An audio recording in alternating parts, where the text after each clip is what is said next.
On the night of March 14, 2024, at exactly 11:47 p.m., a long-haul truck driver named Mitch Bardia was navigating the desolate stretch of Interstate 40 through the Kaibab Plateau. He was 3 hours into an overnight haul from Phoenix to Denver, maintaining a steady 65 miles per hour in the center lane, when completely without warning, his headlights caught something that shouldn't exist. Two figures, crouched in the middle of the highway, hunched over what appeared to be a third person lying motionless across the asphalt. The figures wore dark, shapeless clothing that seemed to absorb his high beams rather than reflect them. From the split second they were visible, it looked as though they were dragging the prone figure by its limbs, pulling it slowly across the double yellow line. Now, Mitch was hauling a 48-foot refrigerated trailer carrying 12 tons of frozen goods. His rig weighed nearly 80,000 pounds fully loaded. At highway speed with that kind of momentum, attempting to brake hard or swerve suddenly wouldn't just be dangerous, it would guarantee a jackknife that could flip the entire truck across both lanes. So Mitch had only one option. He gripped the wheel, held his lane, and prayed they'd move. His truck passed within 6 feet of the figures. For one eternal second, his headlights illuminated them completely. The figure being dragged had human proportions: pale legs, bare feet, arms twisted at wrong angles.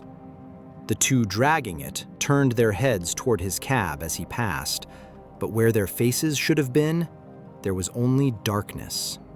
Not shadow, absence. Then they were gone, swallowed by the night behind him. Heart hammering against his ribs, Mitch grabbed his radio and called Highway Patrol. His voice cracked as he reported what he'd seen. Possible accident victim, 2 individuals on foot, mile marker 247, northbound lane. Dispatch confirmed they were sending units immediately. Protocol assured him help was 7 minutes away, but Mitch couldn't shake what he'd seen in his mirrors. The road behind him was empty, impossibly empty. No figures, no body, just vacant asphalt reflecting his taillights. He pulled onto the shoulder, hands trembling, and rewound his dash cam footage while waiting for police. The timestamp read 23:47:33. His headlights swept across the highway. There, right there, the figures were visible for exactly 4 seconds of footage. The image was grainy but unmistakable. 2 dark shapes, one pale form between them, positioned precisely where his memory placed them. He texted the footage to dispatch at 11:53 p.m., hands still shaking. Highway Patrol arrived at 11:58 p.m. 3 units swept the area for 40 minutes with spotlights and thermal imaging. They found nothing. No people, no blood, no evidence anyone had been on that road. The lead officer, a weathered veteran named Simon Tex, took Mitch's statement with the kind of professional courtesy that barely concealed skepticism. "Probably transients," Officer Tex suggested, though his voice held no conviction. "They scattered when they heard your rig coming. We'll keep an eye out." But at 12:47 a.m., while Mitch sat in his idling cab trying to calm down enough to drive, dispatch called him back. Officer Tex's voice came through with a different tone. Careful, measured, unsettled. "Mr. Bardia, we need to clarify something about your report. You said 2 figures were dragging a third. Can you describe the third figure in more detail?" Mitch closed his eyes, forced himself to recall. It looked like a person, adult-sized, wearing light-colored clothes, maybe shorts, pale skin on the legs, barefoot, arms hanging at weird angles like they were unconscious or... Dead? Officer Tex finished. The word hung in the air between them. I thought maybe, Mitch admitted. Why? Did you find something? A long pause, the kind that meant bad news. We didn't find anything, Mr. Bardia. That's the problem. But your description matches someone we've been looking for. Woman named Mei Chen, reported missing 3 days ago from a town 60 miles south of here. Last seen wearing light blue shorts and a white tank top.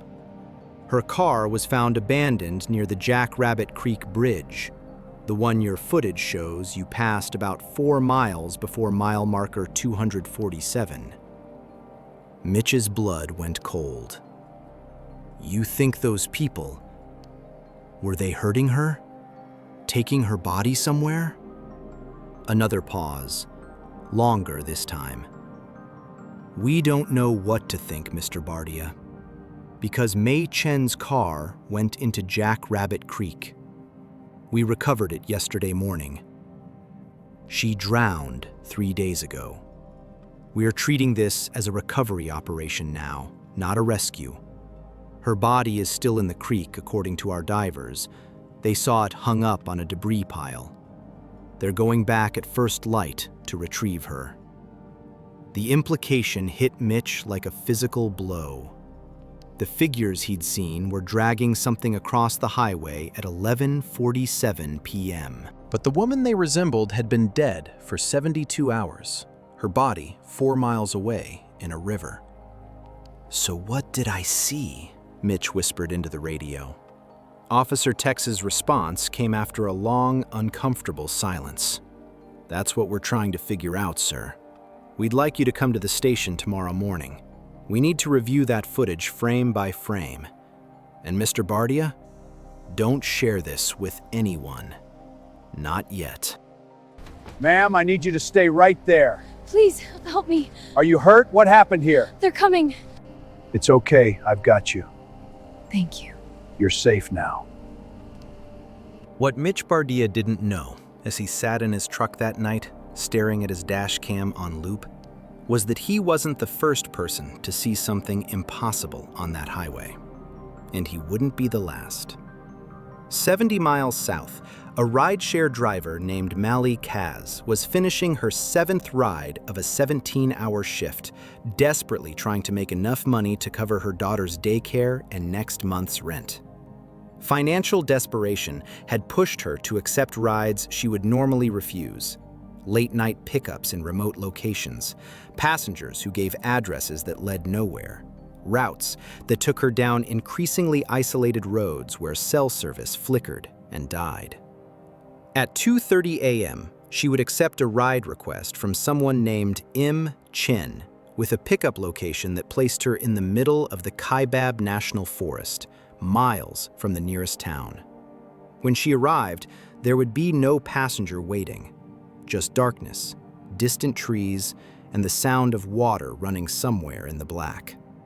She would be about to cancel the ride and leave when her headlights would catch movement at the tree line. A woman, soaking wet, crawling on her hands and knees out of the forest and onto the road. And in the state police barracks in Flagstaff, Officer Simon Tex would spend the rest of his shift pulling old incident reports from archives, his hands moving faster as recognition dawned. He'd seen these patterns before. 20 years ago, when he was a rookie, he'd written nearly identical reports. Figures on highways, impossible sightings, evidence that never materialized. He'd forgotten those reports, deliberately pushed them from his memory because they didn't make sense, couldn't be explained, violated every rational principle he'd built his career on. But now, staring at Mitch Bardia's dashcam footage on his computer screen, the memories came flooding back, and with them, a terrible realization. Whatever was appearing on these roads wasn't new. It had been there all along, manifesting in cycles, appearing to those who drove the night routes when the rest of the world slept. The roads remembered things, and they were starting to show them to people again. Stop! Don't come any closer! Please, turn around now! It's not safe here! Mitch Bardia had driven this stretch of Interstate 40 exactly 217 times in the past 5 years. He knew every curve, every mile marker, every place where the shoulders widened enough for emergency stops. At 11:47 p.m. on April 18th, his speedometer held steady at exactly 65 miles per hour. Never 67, never 63. Because precision was the only thing standing between him and the memory that haunted his mirrors. The photo taped to his dashboard showed his wife Sarah and their twin daughters Emma and Sophie at last summer's lake trip. He'd been talking to that photo for the past 40 minutes, narrating his drive the way he always did when the loneliness of night routes pressed too close. Coming up on mile marker 247, girls. Should be home by breakfast. Pancakes sound good? His eyes moved through their practiced rhythm. Road, speedometer, left mirror, right mirror, road. Check, confirm, verify, repeat. The ritual had kept him safe since the accident 5 years ago, the one that wasn't his fault but replayed every time he closed his eyes. A drunk driver crossing the median. Nothing he could have prevented. But the family in the other car hadn't survived, and Mitch had learned that fault and guilt weren't the same thing. The child appeared between one mirror check and the next. 1 second, the highway stretched empty in his headlights. The next, a small figure stood motionless in the center lane, maybe 30 yards ahead. Blue Parker jacket, jeans, sneakers. The child's face was pale in the high beams, expression completely blank, arms hanging at their sides like a marionette with cut strings. Mitch's hands locked on the wheel. His foot moved toward the brake, then froze. 48 feet of trailer behind him, 12 tons of frozen cargo, 80,000 pounds of momentum at highway speed. Slamming the brakes meant jackknifing across both lanes. Swerving meant flipping the entire rig. The child didn't move, didn't flinch, just stood there, waiting. "Move," Mitch whispered. "Please, God, move." He held his lane. The child rushed toward his windshield with horrifying speed. At the last impossible moment, Mitch's truck passed so close he could see the pattern on the blue jacket. Stars and moons. The trailer fishtailed as his tires caught the shoulder line, the whole rig shuddering violently before Mitch wrestled it straight. His heart slammed against his ribs. The road behind him in the mirror showed nothing but empty asphalt. Mitch pulled onto the shoulder, hands shaking so badly he could barely grip his phone. 911, there's a child on Interstate 40, mile marker 247, northbound lane. I almost hit. They're just standing there. The dispatcher's voice was calm, professional. Units are responding now, sir. Are you injured? No, but the child. Stay on the line, sir. Help is 4 minutes out. His phone buzzed. Sarah's name on the screen. Mitch, are you okay? I don't know, I just felt like something was wrong. I'm fine. The lie stuck in his throat. There was a kid on the road. A kid? On the highway? In the middle of the night? I know how it sounds. 3 highway patrol units arrived with spotlights that turned night into day. Officer Simon Tex took Mitch's statement while 2 other officers walked the road with flashlights, searching shoulders and tree lines. After 40 minutes, Officer Tex returned to Mitch's truck with an expression that was meant to be reassuring. There's nothing here, sir. No child, no footprints, no evidence anyone was on this road tonight. But I saw my dash cam. We'd like to review that footage if you're willing. Officer Tex's voice softened. "But I have good news. While we were searching, dispatch got a call. A family about 5 miles south reported their son missing from their yard. Officers found him safe, walking along the service road. Fits the description you gave, blue jacket, about 8 years old." Relief flooded through Mitch's chest. "He's okay?" "He's fine. Family lives at 1847 Jackrabbit Road. You probably saved his life, Mr. Bardia. If you hadn't called this in, who knows what could have happened." The next morning, Mitch drove to 1847 Jackrabbit Road. He needed to see for himself, needed confirmation that the child was real, that his eyes hadn't betrayed him the way his memories so often did. The house stood at the end of a gravel driveway, windows boarded, roof sagging. Weeds grew through cracks in the foundation. A faded realtor's sign hung crooked by the mailbox. Condemned, no trespassing. No one had lived there in years. Mitch was still standing in that driveway, staring at the abandoned house, when his phone rang. Officer Tex's voice came through, careful and measured. "Mr. Bardia, we need to correct our earlier statement about the child being found. There was a miscommunication in dispatch. No child matching that description was reported missing last night. No family called in. We're reopening our investigation into what you saw. We'd like you to come to the station this afternoon. And Mr. Bardia, don't share this with anyone yet."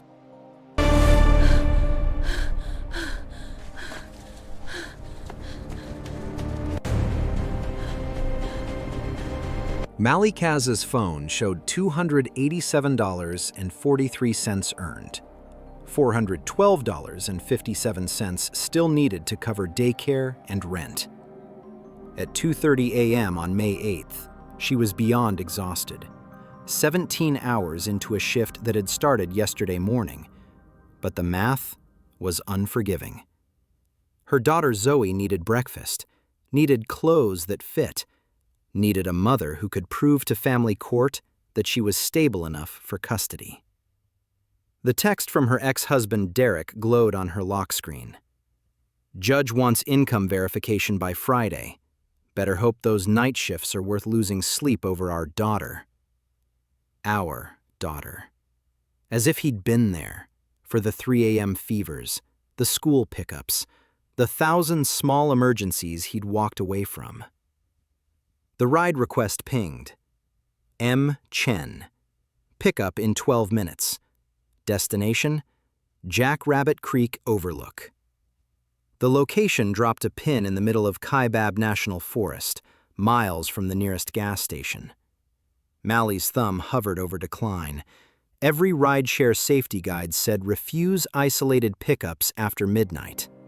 But the fare estimate showed $43. She accepted.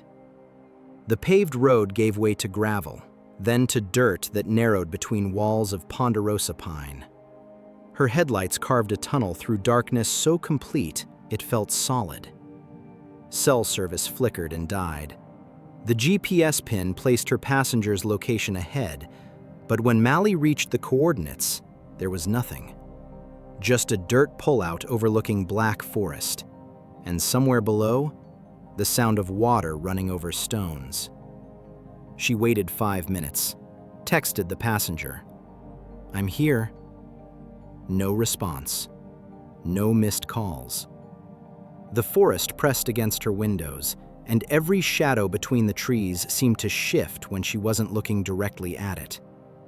Malie was putting the car in reverse when her headlights caught movement at the tree line. A woman crawled out of the woods on her hands and knees, emerging onto the dirt road like something dragged from deep water. Her clothes were plastered to her skin, hair hanging in dripping ropes across her face. Water pooled beneath her as she collapsed onto the gravel, chest heaving. "Oh my God!" Malie grabbed her phone, fingers shaking as she dialed 911 and started recording. There's a woman here. She needs help. I think she fell in the river." She kept the camera rolling as she approached, one hand extended. "Can you hear me? What happened?" The woman's head lifted. Her eyes were wide and unfocused, pupils dilated to black. Her lips moved, forming words that came out as barely a whisper. "They keep pulling us back." "Who? Who's pulling you back?" "Into the water. They won't let..." The woman's eyes rolled back and she collapsed forward, unconscious. Paramedics arrived 18 minutes later, their ambulance lights strobing red and blue across the pines. They wrapped the woman in thermal blankets, checked vitals, loaded her onto a gurney. Hypothermia, they said. Possible head trauma. She'd been in the water for hours based on her core temperature. "There's a creek about half a mile down the slope," one paramedic told Malie. "She must have fallen in, managed to climb out. You probably saved her life finding her when you did." Malie waited until the ambulance disappeared down the dirt road before checking her app to cancel the ride. Her finger froze over the screen. The ride request wasn't there. No trip to Jackrabbit Creek Overlook. No passenger named M. Chen. Her trip history jumped from her previous fare at 1:47 a.m. directly to nothing. The ride that had brought her here had never existed in the system. She screenshot her earnings, still $287.43. The $43 fare had never been added. Malie sat in her car, hands gripping the wheel, trying to understand. She'd accepted a ride request. She'd driven to these coordinates. She had the GPS route in her phone's history showing exactly how she'd gotten here. But according to the app, she'd never received a request from M. Chen at all. The next morning, still awake and staring at her phone, Malie received a text from Derek. "Got sent an interesting video. Woman alone in the woods at 3 a.m., talking to herself on camera? Judge is going to love this. Good luck explaining that you're a fit parent." Below the text was a link. The footage she'd recorded last night had somehow ended up in his hands. The woman crawling from the trees. Malie's voice asking questions to someone the camera couldn't quite capture in the darkness. The rambling whispers about being pulled back into water. Edited the right way, it looked like Malie was alone in the woods, filming herself in the middle of a breakdown. Her phone showed 7 missed calls from her lawyer. Officer Simon Tex had exactly 712 days until retirement. He'd been counting since the moment his 20-year anniversary passed, marking each shift like a prisoner scratching lines on a cell wall. 2 decades of highway fatalities and domestic disturbances and overdoses in gas station bathrooms had worn him down to something that looked like a cop, but felt hollow inside. He didn't save people anymore. He documented their failures. The 2 incident reports sat on his desk like accusations. Mitch Bardia's phantom child. Malie Kaz's river woman. Captain Morrison had already dismissed both during the morning briefing with a wave that suggested Simon was wasting everyone's time. Truck driver seeing things after 18 hours behind the wheel. Rideshare driver filming a Good Samaritan moment that went viral. "We've got real crimes to solve, Tex. Let these go." But Simon couldn't let them go. Something about the reports itched at the back of his mind, like a word he'd forgotten, a name on the tip of his tongue. He'd felt this sensation before, years ago, but the memory refused to surface. At 3 p.m., when the day shift cleared out, Simon descended into the basement archives. The fluorescent lights flickered reluctantly to life, illuminating rows of filing cabinets that smelled like mildew and bureaucratic neglect.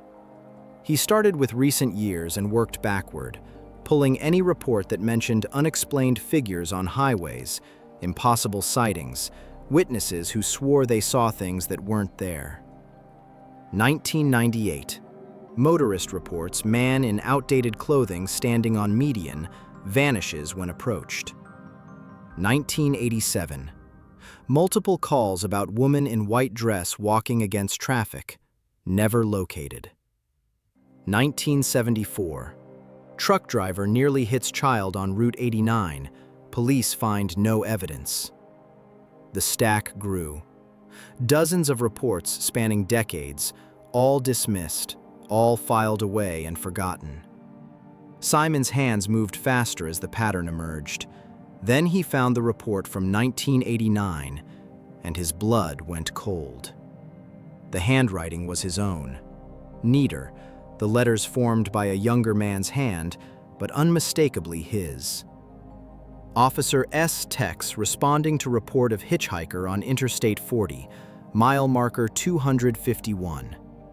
Witness describes male subject, approximately 30 years old, wearing military uniform. Subject vanished when witness stopped to offer assistance. No evidence of any individual found. Witness adamant about what he saw.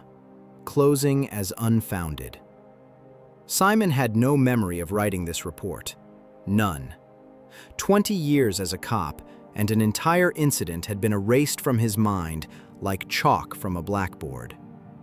He cross-referenced every location against a highway map, marking each sighting with a red pin. By 7 p.m., the pattern was undeniable. All incidents occurred along a 60-mile corridor of Interstate 40 and connecting routes. Every single location correlated with either a fatal accident site or an unsolved missing person case. Mile marker 247, where Mitch saw the child. Site of a 2019 accident.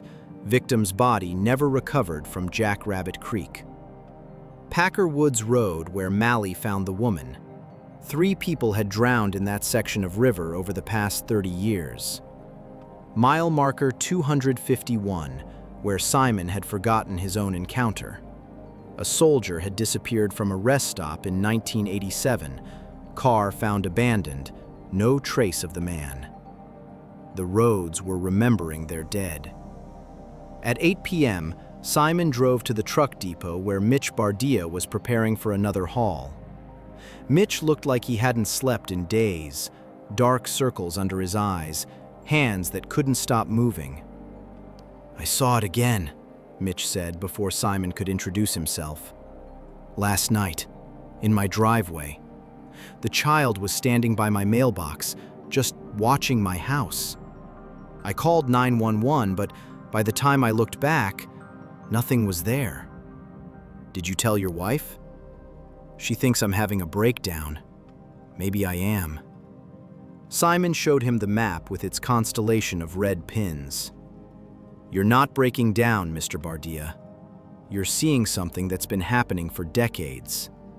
I just need to figure out why it's happening now." At 10 p.m., Simon knocked on Malie Kaz's apartment door. She answered with her 7-year-old daughter pressed against her side, both of them looking exhausted and frightened. "Officer Tex, did you find out who she was?" "I'm working on it. Can I ask you a few questions about—" "Mommy, the wet lady is outside my window again." The daughter's voice was small and matter-of-fact, the way children accept impossible things. All 3 of them turned to look at the window. The curtains hung still, nothing visible beyond the glass. Malie crossed the room and pulled the curtains aside. "See, baby? There's nobody—" She stopped. The outside of the window was covered in condensation, water droplets running down the glass in thick rivulets. But the night air was warm and dry. There was no reason for condensation, no reason for water, unless someone soaking wet had been standing there, breathing against the glass. Simon stepped closer and saw what Malie had already noticed. In the condensation, traced by a fingertip from the outside, 3 words: "Help us find." The message was already fading, water droplets sliding down to obscure the letters. By the time Simon pulled out his phone to photograph it, only streaks remained. Malie's daughter tugged at her mother's shirt. "She wants us to help her, Mommy. That's why she keeps coming back." Simon looked at Mitch's phantom child, Malie's riverwoman, his own forgotten hitchhiker. The pattern finally clicked into place with terrible clarity. They weren't being haunted. They were being recruited.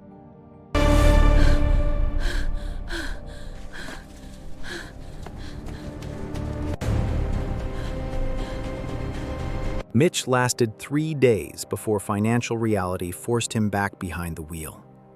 Sarah had been sympathetic but firm. The mortgage didn't care about phantom children, and his company had already threatened contract termination if he missed another scheduled haul. So at 10 p.m. on a Thursday night, Mitch climbed back into his cab, hands white-knuckled on the steering wheel, and pulled onto Interstate 40. He made it 40 miles before checking his rearview mirror and seeing the child sitting in his back seat. The blue Parker jacket was unmistakable. The child sat perfectly still, hands folded in lap, face pale and expressionless in the glow of passing streetlights. Mitch's heart stopped. He yanked the wheel toward the shoulder, tires screaming, trailer swaying dangerously before he brought the rig to a shuddering halt. He spun around in his seat. The sleeper berth behind him was empty. Nothing but his duffel bag and spare blanket. Breathing hard, Mitch forced himself to continue driving. His eyes stayed locked on the road ahead, refusing to check the mirror.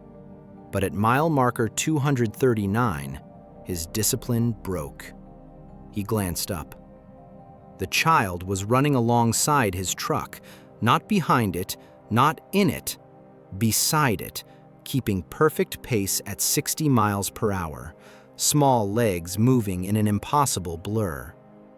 The child's head turned toward Mitch's window, and those blank eyes locked onto his. No expression, no emotion, just watching. Mitch's foot slammed the accelerator. 65, 70, 75. The child matched his speed effortlessly, never falling behind, never breaking stride. A scream built in Mitch's throat as he veered toward the next exit, taking the ramp too fast, trailer swaying. He didn't slow until he'd put 5 miles between himself and the interstate. When he finally looked in his mirrors, the road behind him was empty. Malie had quit rideshare driving the morning after Officer Tex's visit. She'd found a data entry job that paid less but ended at 5 p.m. before darkness fell. For 2 weeks, the strategy worked. Then her car broke down, and the mechanic couldn't get her in until the following week. She borrowed her sister's sedan, left work at dusk, and took her usual route home. The figures appeared a quarter-mile ahead, silhouetted against the dying light. 2 people crouched over something sprawled across the center line. Malie's foot lifted from the accelerator. Every instinct screamed at her to turn around, but the road was narrow, no place to reverse safely. She stopped 50 yards away, engine idling.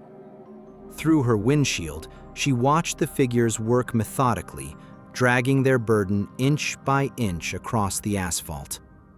The thing being dragged had limbs, arms and legs bent at wrong angles, but the proportions seemed stretched, elongated, like a human being pulled on a rack. Malie raised her phone with trembling hands and zoomed in. The camera struggled to focus in the failing light, but for one clear moment, she saw the dragged figure's face. It was looking directly at her. Its mouth opened impossibly wide, as if screaming, though no sound reached her ears. The two figures stopped dragging. Simultaneously, they turned their heads toward her car. Malie didn't think. She slammed the transmission into reverse and floored it, the sedan fishtailing backward down the empty road. The figures didn't chase. They simply stood there, watching her flee with a patience that was somehow worse than pursuit. She didn't stop reversing until she'd put half a mile between them and her trembling hands. Simon Tex drove the corridor at 2 a.m., ignoring Captain Morrison's direct order to stay off the case.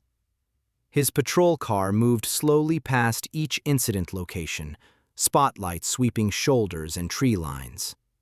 For 3 hours, he encountered nothing but empty highway and the occasional semi passing in the opposite direction. Then, every radio channel erupted into static. Not white noise. Voices. Dozens of them, maybe hundreds, overlapping in a cacophony that made Simon's teeth ache. He grabbed the radio, tried switching channels, but the voices followed him across every frequency. Gradually, individual words emerged from the chaos. Still here. Never found us. So cold. It's so cold. Been waiting. Help us. Please help us. Simon's hands clenched the wheel as the voices crescendoed, building towards something that felt like a scream. Then, silence. Absolute, oppressive silence that rang in his ears. His radio crackled. Unit 7, this is dispatch. You've been silent for 40 minutes. Please respond immediately. 40 minutes? Simon checked his dashboard clock. The time read 3:22 a.m., but he'd last checked it at 3:05. He'd lost 17 minutes, not 40. His GPS showed he'd driven 30 miles down a service road he had no memory of taking. Captain Morrison suspended him the next morning. Unauthorized patrol, failure to respond to dispatch, operating a vehicle while potentially impaired. Turn in your badge, Tex. Mandatory psych evaluation before you're cleared for duty. Simon placed his badge on Morrison's desk without argument, but he kept his personal files, his map covered in red pins, and the recordings on his phone of voices that shouldn't exist. If he couldn't investigate as a cop, he'd investigate as something else. The missing didn't care about his job title. They only cared that someone was finally listening. The roadside diner sat at the junction of Interstate 40 and Route 89, the kind of place where truckers nursed bad coffee at 3 a.m. and asked no questions. Simon had chosen it specifically for its anonymity and the corner booth that offered clear sightlines to both exits. Old cop habits died hard, even without the badge. Mitch arrived first, looking like he hadn't slept in a week. Malie came 5 minutes later, glancing over her shoulder as she entered, her phone clutched like a lifeline. They sat across from Simon in uncomfortable silence until he spread his map on the table between coffee cups, the red pins catching fluorescent light. "You're not crazy," Simon said simply. "Either of you. This has been happening for decades. I think it's time we figure out why." For the next hour, they compared evidence like detectives at a crime scene. Mitch pulled up his dashcam footage on his laptop, and Simon watched it frame by frame. At 23:47:31, 2 seconds before the child appeared in the center lane, its reflection was already visible in the truck's passenger window. A translucent image of a small figure standing exactly where it would materialize moments later. "It's like the reflection came first," Mitch whispered. "Like it was waiting to become real." Malie played her audio recording from the River Woman encounter. The woman's whispered words, "They keep pulling us back," sounded garbled and distorted. Simon ran it through a speech analysis app on his phone, playing it in reverse. The backward speech resolved into clear coordinates: 35.2847 degrees north, 111.5869 degrees west. Simon checked his map. The coordinates marked a point on Jackrabbit Creek, half a mile downstream from where Mei Chen's car had been recovered. "That's where her body is," Simon said quietly. "Not where they searched, where it actually ended up." Simon showed them his GPS data from the night he'd lost time. The route formed a perfect loop through service roads and fire trails, covering 40 miles in the missing minutes. The loop passed 3 different locations where people had vanished over the past 30 years, as if something had been giving him a guided tour of disappearances he'd never solved. They pieced together the timeline on napkins and coffee-stained paper. The earliest report Simon had found dated to 1946, the Texarkana Phantom attacks. Then nothing for 2 decades, a cluster of sightings in 1967, silence again. Another spike in 1989. Each peak lasting roughly 3 months before the encounters faded back to isolated incidents. 20-year cycles, Simon said, circling dates. And we're in month 2 of what should be the next peak. That's why the encounters are accelerating. We had 1 or 2 incidents a year for the past decade. Now we're seeing multiple events weekly. "But why?" Mitch asked. "What triggers it?" Simon pulled out a printout of accident statistics and missing person reports. The highway corridor. It's like trauma soaks into the asphalt. Fatal accidents, unsolved disappearances, bodies never recovered. The road remembers. Every 20 years, under certain conditions we don't understand yet, the memories start manifesting. "That's insane," Malie said, but her voice carried no conviction. "Is it? You've seen them. I've seen them. Mitch nearly hit one with 12 tons of cargo. At what point do we stop calling it insane and start calling it real?" Malie's phone rang. The screen showed her sister's number, but the voice that came through belonged to her daughter, high and frightened. "Mommy? Mommy, she's in my room. The wet lady is talking to me." They made the 15-minute drive to Malie's apartment in 9 minutes, Simon's Crown Victoria running red lights with practiced ease. Malie took the stairs 2 at a time, Simon and Mitch right behind her. She burst through the apartment door to find her daughter sitting on the couch, perfectly safe, but clutching a piece of paper covered in crayon drawings. Her sister stood nearby, face pale. "She insisted on drawing. Wouldn't stop until she finished." The drawing showed a woman with long, dark hair, water dripping from her clothes and skin. But she wasn't alone. Surrounding her were dozens of other figures, men, women, children, each one carefully drawn with distinct features. Above each figure, in a child's shaky handwriting, were names: Mei Chen, Robert Holloway, the Martinez family, Sarah Kim, James Peterson. Malie's hands shook as she photographed the drawing. Simon pulled out his phone and cross-referenced the names with his missing person database. Every single one matched an unsolved disappearance from the corridor. Cases spanning 40 years. People who'd vanished without trace. Bodies never recovered. Families never given closure. "They're not attacking us," Malie whispered, understanding dawning. "They're asking for help." Simon stared at the drawing, at the faces his department had failed to find. They're the unfound, still looking for the way home. And somehow, your daughter can see all of them. Mitch touched the paper gently, his finger tracing the image of a small boy in the corner. Blue jacket, familiar blank expression. Beneath it, in careful letters, Tommy Chen, age 8, missing 2019. Mei Chen's son, Simon said, checking his files. Went missing the same day she did. They assumed he drowned with her, but they only found her car. The child in Mitch's mirrors, the woman crawling from the river. They weren't separate hauntings. They were family, still searching for each other across the boundary between life and whatever came after.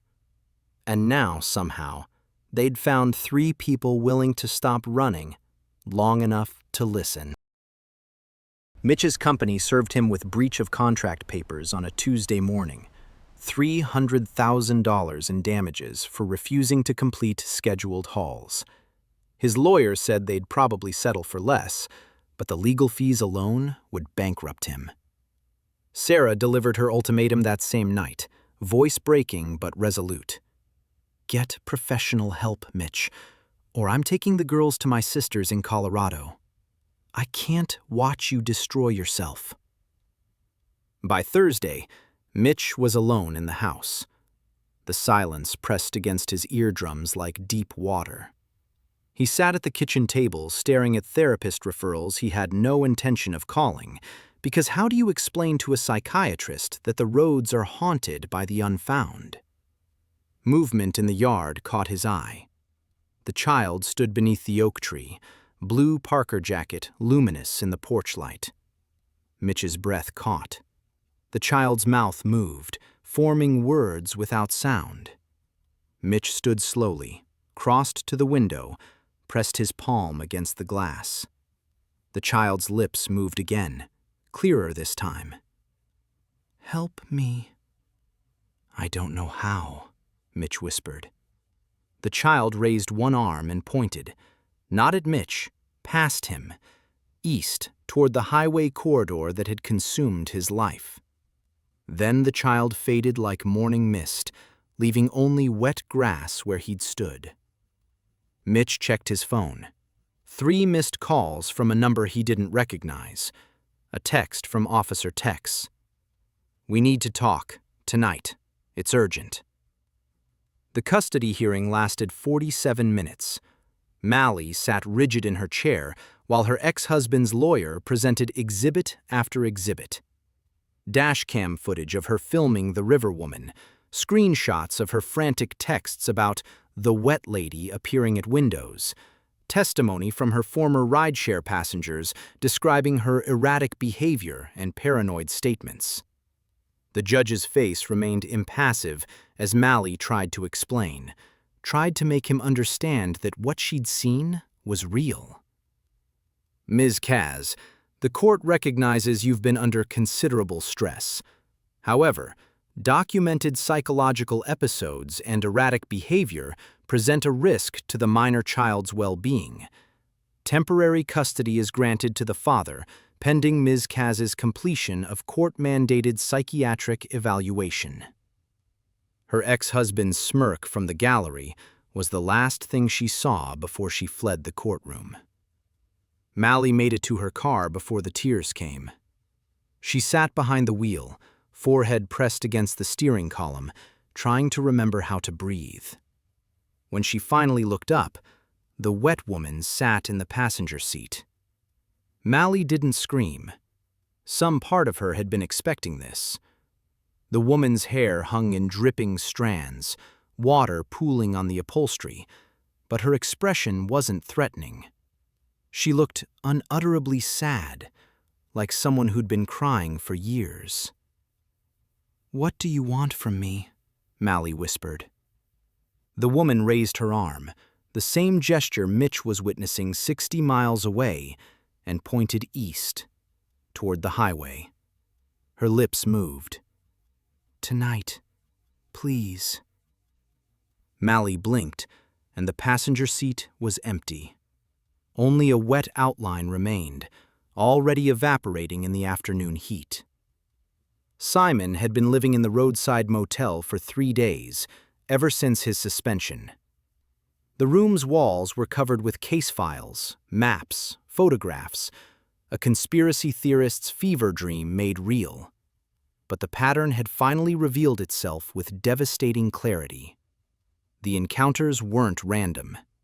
They spiked in frequency approaching specific dates, anniversaries of tragedies, unsolved disappearances, accidents where bodies were never recovered.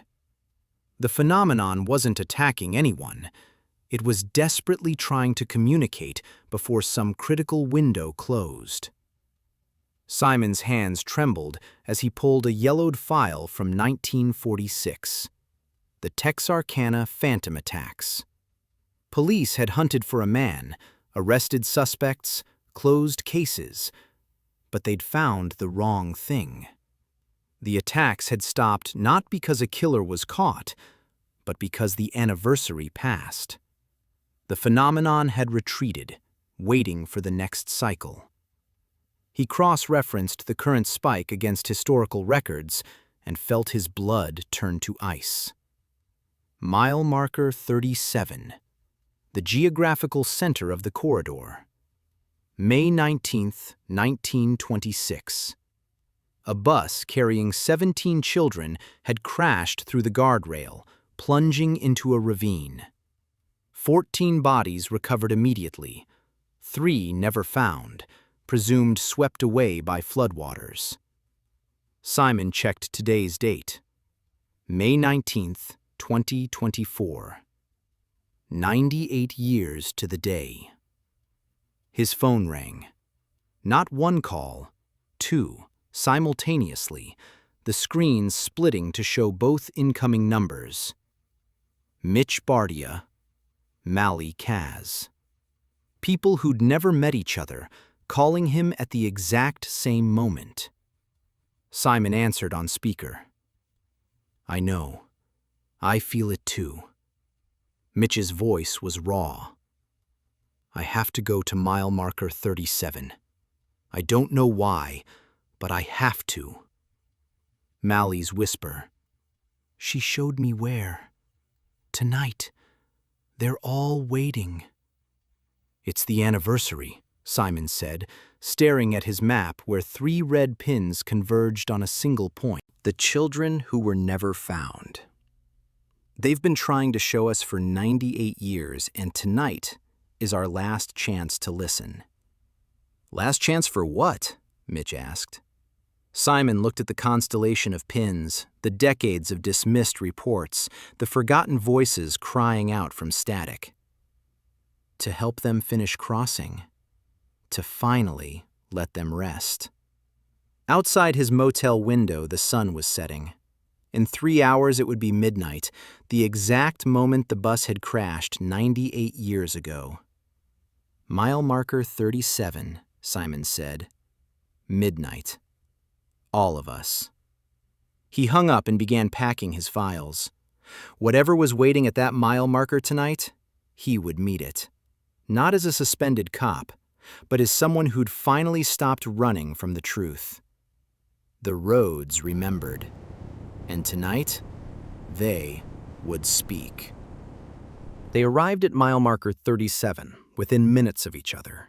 3 vehicles converging on a stretch of highway so isolated it didn't appear on most GPS systems. Mitch's truck, Malie's borrowed sedan, Simon's Crown Victoria. No streetlights, no traffic, just fog rolling in thick waves across asphalt that seemed to absorb their headlights rather than reflect them. Simon directed them into formation, headlights creating a triangle of light in the darkness. Then they waited. Mitch kept his engine running, hands gripping the wheel. Malie sat with her phone recording, though she wasn't sure what she expected to capture. Simon stood outside his car, the cooling metal ticking in the silence. For the first hour, nothing happened. Fog thickened until they could barely see each other's vehicles. Mitch checked his mirrors obsessively. Malie jumped at every shadow.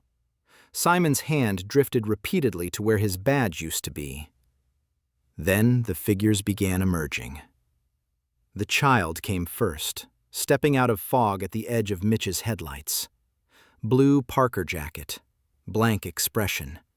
Not threatening, just waiting. Mei Chen materialized near Malie's car, water dripping from her clothes, leaving dark stains on the asphalt. Then others. A man in a military uniform circa 1989.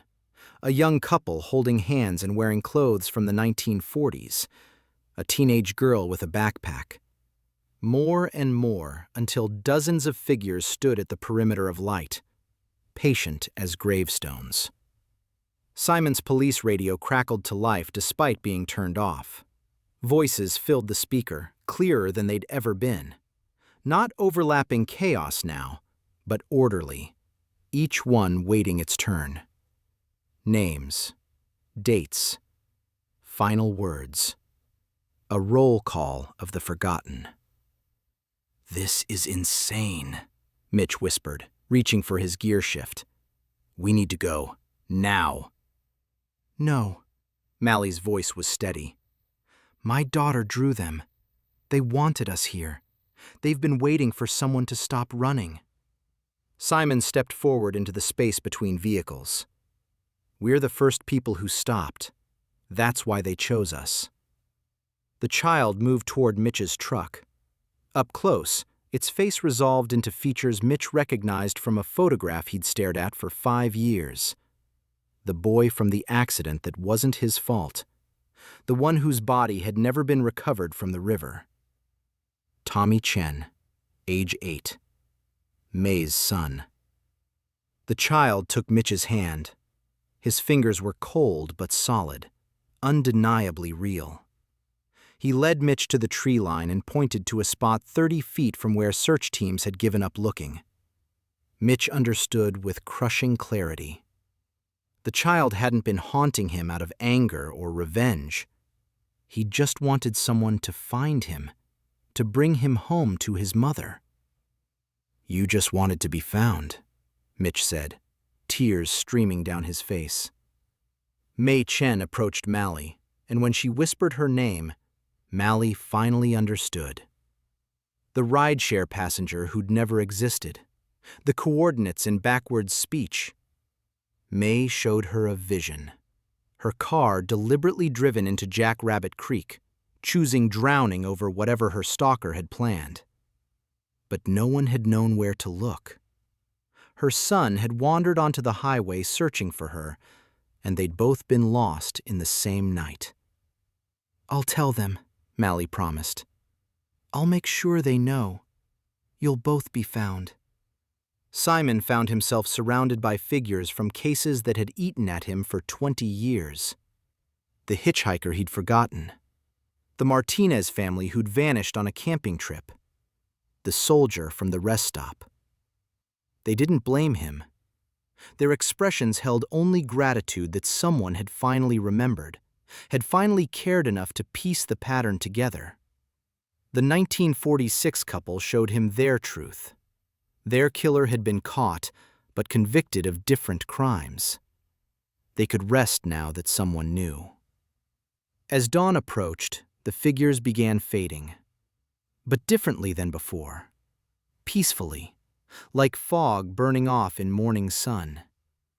Tommy Chen hugged Mitch, small arms wrapped tight, then dissolved into golden mist. Mei Chen smiled at Malie, mouthed, "Thank you for stopping," and faded until only wet pavement marked where she'd stood. Simon's cold cases nodded, one by one, and stepped back into whatever waited beyond. When the sun finally broke the horizon, the road was empty. Just 3 living people standing in growing light, forever changed by what they'd witnessed. Mitch pulled out his phone with shaking hands and called Sarah. "I know what I need to do." Within a week, he'd organized a proper search team for Tommy Chen's remains. They found him exactly where the child had pointed, 30 feet from the original search zone. Mei Chen's body was recovered from the coordinates she'd given Malie, downstream from where anyone had looked. Mother and son were buried together. Simon didn't return to the police force. Instead, he created a foundation called the Unfound, a a database connecting unexplained roadside encounters to missing persons cases, training investigators to take reports seriously that others dismissed. 6 months later, Mitch drove the same routes but carried a list of missing persons now. When he saw something in his headlights, he stopped. He listened. Malie worked dispatch, believing witnesses that other operators laughed off. She had her daughter back, and together they told stories about people who needed help finding their way home. On a cold November night, a new driver navigated Interstate 40 for the first time.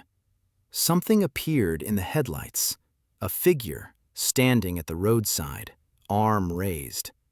The driver's hand reached for the phone, then hesitated. Instead, she slowly pressed the brake, put the car in park, stepped out into darkness. A voice came from the shadows, grateful and tired. "Thank you for stopping."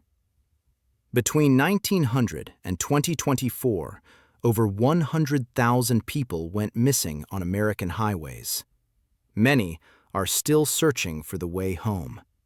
But now, finally, some people are stopping long enough to help them find it.